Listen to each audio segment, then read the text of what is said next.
Hi, my name is Hannah Travis and I'm in Professor Boswell's microbiology lab course.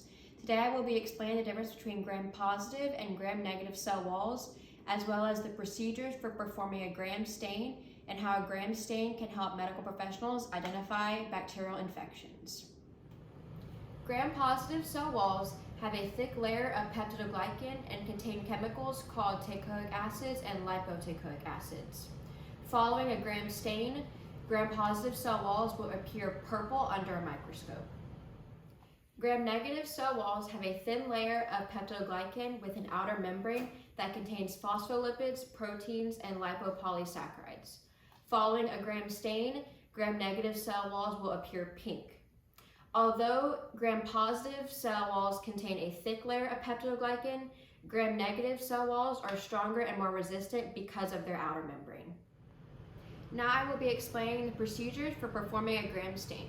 Step 1, you will prepare a smear using heat fixation and a mix of Staphylococcus aureus, which is gram-positive, or Pseudomonas aeruginosa, which is gram-negative.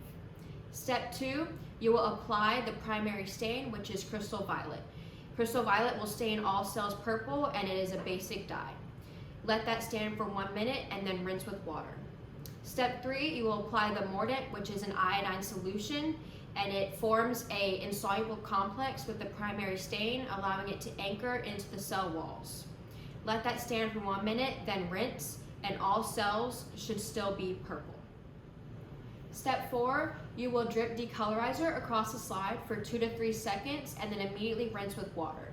Decolorizer contains 80% methanol and 20% acetone, which will remove the color from the outer membrane of gram-negative cell walls. Step 5, you apply the counter stain, which is saffron in solution.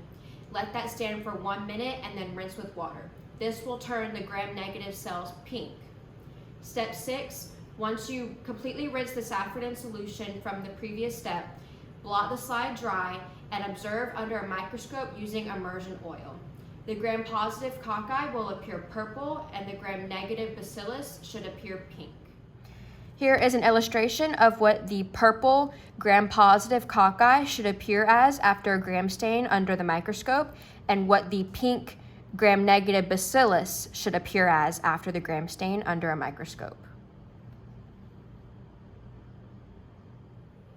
The gram stain is a common clinical test used to identify if a patient has a bacterial infection. Results of the gram stain will let medical professionals know if the bacterial infection is gram-positive or gram-negative.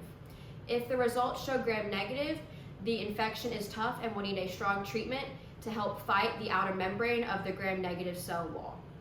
The patient will also see more severe symptoms with a gram-negative bacterial infection as opposed to a gram-positive bacterial infection.